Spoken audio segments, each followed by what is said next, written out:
caring place in the Western countries and outside of the Western countries, or people who stand for democracy, in so many ways. And he has, he's been seen as a terrorist or somebody who is very, very, very wicked or mean by the West. And most people, I myself, I'm not too, pleased with his ways, strategy of which he doesn't face the enemy directly because he can't. And he can't, but he says he stays in the dark. And he has issues. We all have issues in life of our historical background and all that, but you don't just go about it killing innocent people.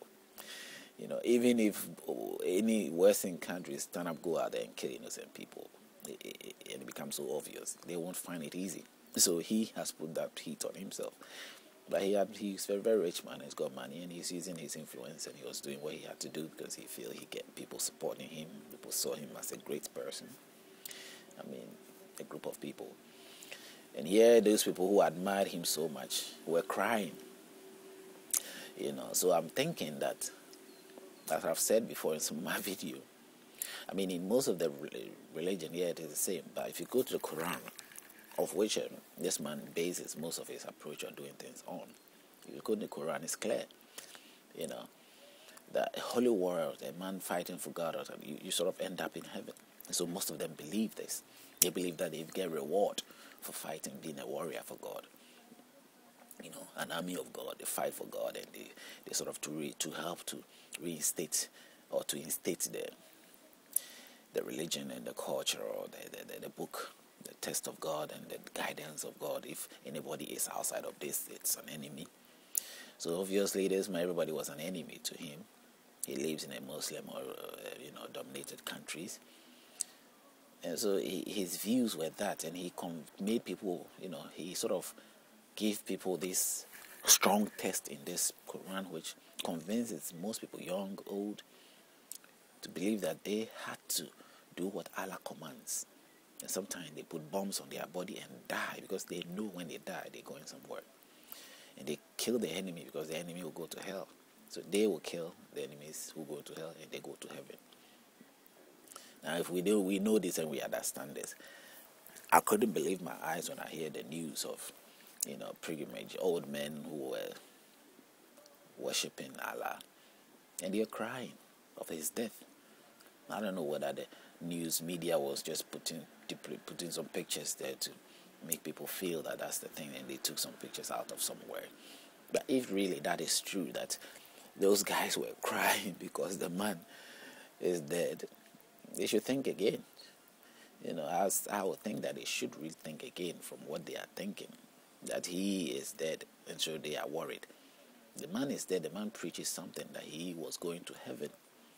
He made people die for the same reason. Do you think he will be fearing that his life will be taken, or when he's dead right now? Because when he got shot, he knew he's going to heaven. So a man like that who's gone to heaven, you people shouldn't go mourning, crying, feeling sorry as if And that's the case most of the time. You see people having vendetta in the Islamic world, and what the faith reveals. If you have this and you believe in that, then you don't need to be worried when anybody in the Islam world is dead. If that person is an Islamic person and he dies, child or old man, he ends up in Allah's premises or Allah's realm. So why would you are the one having problems living on earth and suffering? You are the one to feel sorry for yourself, but not him. But they mourn for these people. They even have vendetta against those people or whoever caused their death. You see, they go as far as having vendetta against such people. What's the point then? It sort of makes it makes the whole religion, or makes people who wants to be part of feel ridiculous. It make people feel very silly, because people normally don't think along this line. That's the only thing. But if you do think about it carefully, then that is how it looks like.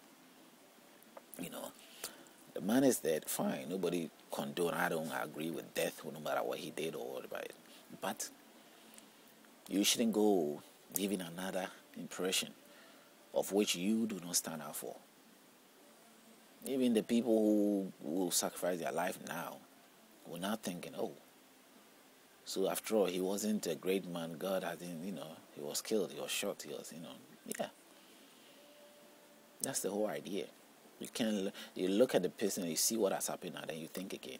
There's even humiliating statements that when the army got there, the U.S. Army got there, he was hiding, using a shield, a woman, an innocent woman, to be a shield. Because he didn't want the gun to shoot it. Why was he afraid? He should have stand up to face them. Allah would protect him, because Allah gave him the order to do what he's doing. That's what he sort of demonstrated. So Allah would have protected him, or Allah should protect him. If I am taking the same claim of that nature, then God or Allah or Jehovah should protect me. But we know within our conscience that that is not the case. We all have an individual responsibility, and when we feel that, we sort of want to put it out there. If somebody out there have an enemy, or if I have an enemy or somebody out there will listen to the tape and begin listening to the video and have to hatred against me, or let's say a minister or somebody in government, somebody in authority, and he says this guy is doing something against whatever, and he made utterances which are that, so we have to stop him because by the authority of the government or whatever, they will take action against me or against that person. All I had to say is, you are taking the decision yourself. It's not from any authority, from anybody. You have the authority, I have the authority within myself, and responsibility that goes for myself, that I have to make sure that I'm always knowing the right thing, and I'm doing the right thing in the right moment for my own sake. Especially if it also can be for the sake of others, benefiting others as well, before people get trapped into any kind of deception, which goes on around. So yes, people even would like to do that in the name of God, if it's not by some authority of God, another authority of God. He has interpreted the Quran wrongly, or he has interpreted the Bible wrongly. So we have to, stop him or do that, and people will come up with all sort of nonsense. Who on earth, if we say this is a divine inspirational books, who on earth can interpret it then? And even if anybody interpreted it, what if I and my interpretation is really from the Almighty God or from Allah, and yours is not? How would you know? At the end of the day, nobody's protected. So we do what we do. And I said, death is just like that. People's life can die. Anybody can take people. That is easy. So it's the easiest thing, that because it is so easy, people will take that option and use it. You don't need authority to take people's life. If you want to do evil, you do evil. But you must know that if I also have the means to defend myself and stop you from acting an evil way towards me, I will do that. And I have the means, I will do that. You understand? Yes, that is how it is. Well, that's how it is with many. Americans have means to defend themselves. They will defend themselves as a state. The Saudi Arabians have means to defend themselves. They will defend themselves as a state. The African country, and Ghana or Nigeria, have means to defend. They will defend themselves as a state. That's how it is. But if you can't, then that's it. Others probably take advantage of you. It doesn't necessarily mean that you are wrong or you are right. Because people have the means to take life. They use their means and they take life. You understand?